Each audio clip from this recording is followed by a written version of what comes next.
All right, welcome back to ABA exam review and the continuation of our 6th BCBA practice exam. This is going to be the final part of the 6th exam. So very exciting. We're going to wrap it up today, and then we're going to continue on to our brand new exam next week. So be sure to subscribe to get all of our video updates. As always, check out behavioranalyststudy.com for study materials, including our combo pack. When you pass, let us know so we can include you in the Sunday shout out. Work hard, study hard. Let's get going. 181.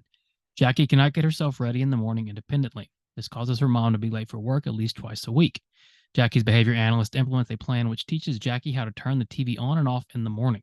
Jackie learns this skill to mastery, but Jackie is still delaying her mom significantly in the morning. What does this intervention lack? So we've got a sort of dimension question, and we're trying to consider what are we lacking when we choose this intervention? And when we think about our dimensions and even our assumptions, these can be very challenging given that many of them are tied together. And so you want to be very precise in these questions. So, like every other question, we're not going to jump to the answer choices. We're going to make sure we understand what exactly is going on here. So the question is asking about what is the intervention lacking? So what do we know? Ask yourself, what do I know? Well, we know Jackie does not get herself ready in the morning independently. So immediately we should be thinking, okay, seems like a very good goal. This causes the mom to be late for work at least twice a week. Okay, again, very good goal. Jackie's analyst implements a plan which teaches Jackie how to turn the TV on and off in the morning. We need to start questioning that and thinking, is that going to achieve our goal here? We might change Jackie's behavior, but is that going to help with Jackie getting ready independently and her mom not being late for work?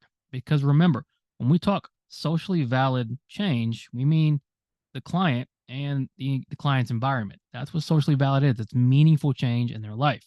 So even though Jackie learned the skill to mastery, she's still delaying her mom significantly. So that's a problem. What are we lacking given this information? A, the intervention is not applied.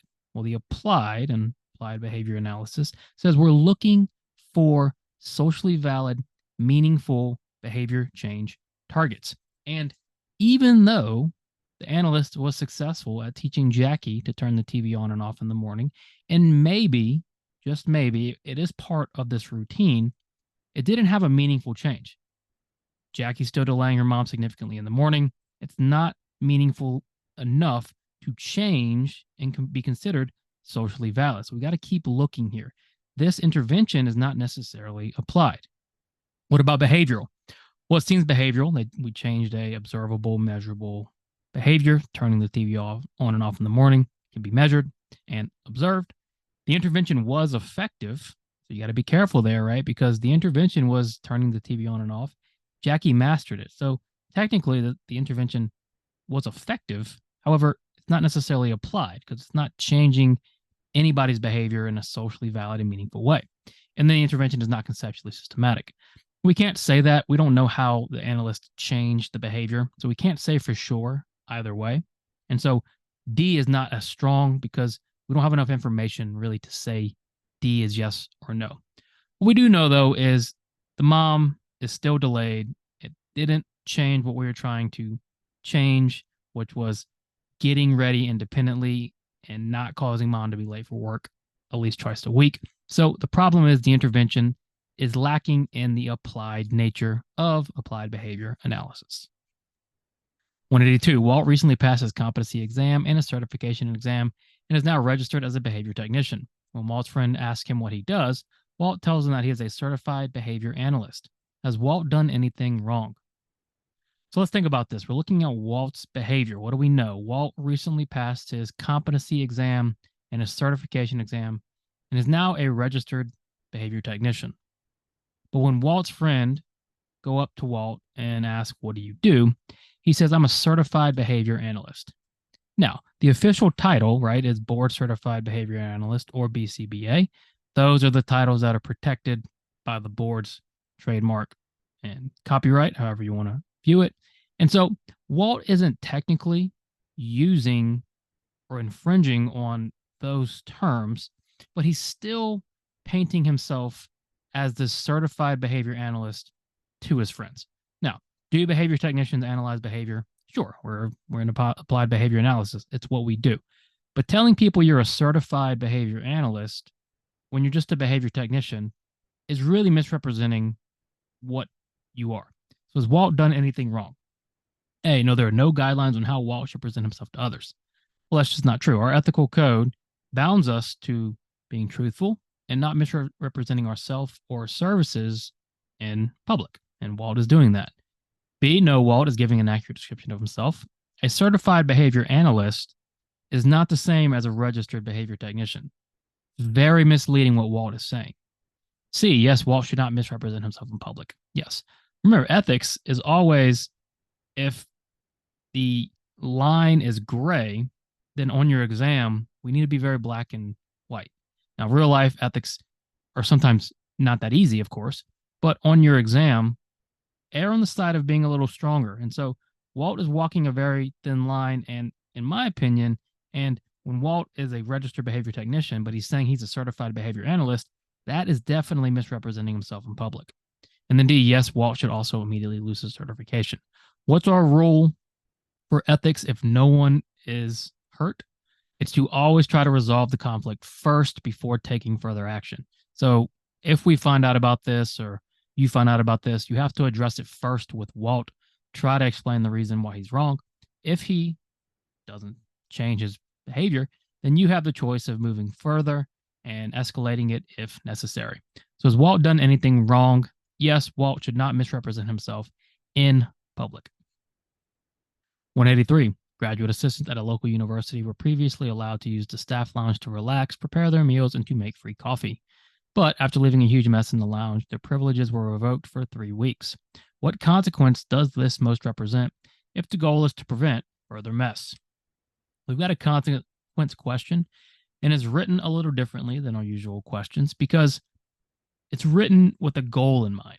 Because remember, when we're identifying consequences, we're looking at future behavior change. If we don't know how the behavior changes in the future, it's hard to say what the consequence was. However, we do have a goal here, and the goal is to prevent further mess. So if these graduate assistants are making a mess and we want to prevent the mess, we want to reduce mess making. And so if our goal is to reduce, how are we going to do that? What consequence? Well, either punishment or extinction, because those are our consequences that reduce future behavior. So immediately we're thinking, okay, this looks like a punishment procedure. We know they were previously allowed to use the staff lounge to relax, prepare meals, drink coffee, but they made a huge mess in the lounge. So they took away or revoked their privileges. So make a mess as a consequence, we remove your privileges. When you remove something as a consequence, what is that considered? Is it positive or negative? Well, it's negative. So we know this is going to be negative. We're taking something away. And our goal is to prevent further mess or reduce or decrease further mess making it our goal of punishment. And so if we look at our answer choices, A and B, we're not using reinforcement, so we have to jump to C and D. We know it's negative, so D must be our answer. Again, do we know if their behavior changed? We don't. Given our information, given the question, and given the answer choices, however, negative punishment is going to be our best answer. The goal is to reduce. We're doing that by removing something. What consequence are we likely trying to use? Well, D, negative punishment. 184, you are reading a book on pyramids when all of a sudden you hear a loud noise outside. Your heart starts to beat extremely fast until you're able to finally calm down. However, now when you see the book on pyramids, your heart rate increases dramatically. The book on pyramids before the loud noise was considered a what? All right, very carefully here. The book on pyramids before the loud noise. That's the most important part of this question because we're looking at a respondent behavior question. Why do we know it's respondent? Because we're talking about heart rate. We're talking about heart beating, which is a reflex. It's elicited, making it a respondent reflex. Okay, a respondent behavior. Now, prior to the loud noise, what was the book on pyramids? Why is that so important? Well, let's just break this down. Okay, so you're reading this book on pyramids. You then hear the loud noise. From the loud noise, your heart starts to beat fast. You then calm down. Now, when you see the book on pyramids, your heart rate increases dramatically. Pretty standard respondent conditioning. So initially, the loud noise is what? Well, initially, the loud noise is an unconditioned stimulus, causing your heart to beat fast, which is an unconditioned reflex. And since the book is present at the same time when you're reading the book, that book is going to become a conditioned stimulus, making it heart rate increasing dramatically when you see the book, a conditioned reflex. But before the loud noise, the book on pyramids wasn't that. It didn't make your heart beat fast. So what was it called? Well, it was a neutral stimulus. So if we look at A, conditioned stimulus, and B, unconditioned stimulus, the book is a conditioned stimulus after the loud noise, after pairing occurs, but not before. It was not an unconditioned stimulus. It was a neutral stimulus. So be very careful about this idea of unconditioned. That doesn't mean it doesn't have an effect. It just means it has an effect without pairing. A loud bang is unconditioned. When you hear something very loud, you start to sweat, you jump, your heart races without pairing, just how we respond. When it's paired with something else, that makes the something else, in this case the book, conditioned. Before conditioning, it's neutral. You might not have a lot of respondent questions on the exam, but you have to know this simple little equation. Neutral stimulus, unconditioned reflex, pair, conditioned stimulus, conditioned reflex. 185, which of the following statements is not true about punishment? All right, let's finish off with a pretty straightforward one. Hardest part about this question is the idea of not true. Don't skip over the nots. It's not there to trick you. It's there to make sure you're reading carefully. You're being analytic. One of these is not true, making 3 of these true. Let's look for the true ones. A, if punishment is removed, the effects of punishment are often not permanent. Is that true? Well, yes, punishment is not permanent. Just because we have punishment going on and on and on, if that punishment was to stop, the effects of punishment are often not permanent. A is true. B, punishment should start at a low intensity and then gradually increase in intensity until effective. What's the rule about delivering punishment? Do we start low? Do we do it on a schedule? No. Punishment is continuous, and you deliver it at the highest intensity possible while still being ethical. We don't start low and then gradually increase, because if you start low, they might become resistant to punishment and the punishment no longer is effective. B does not look true. Read all your answer choices. C, if praise and attention cause James to stop asking questions, then praise and attention are punishing. Yes, if praise and attention are the consequences and they reduce James's behavior, praise and attention are punishing. We're not looking at topography here. We're looking at the effect of the consequence.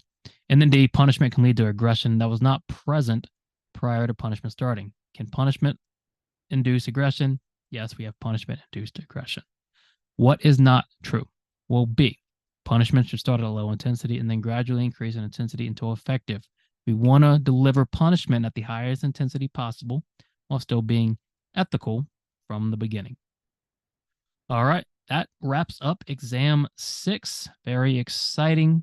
Make sure you subscribe. We're going to start exam 7 next week. When you buy the combo pack, of course, you get access to our printable exams plus the digital exams and the study guide. Great deal. Check out behavioranalyststudy.com for that. Email me with questions. When you pass, let us know so we can include you in the Sunday shout out. Work hard, study hard, spread the word. See you soon.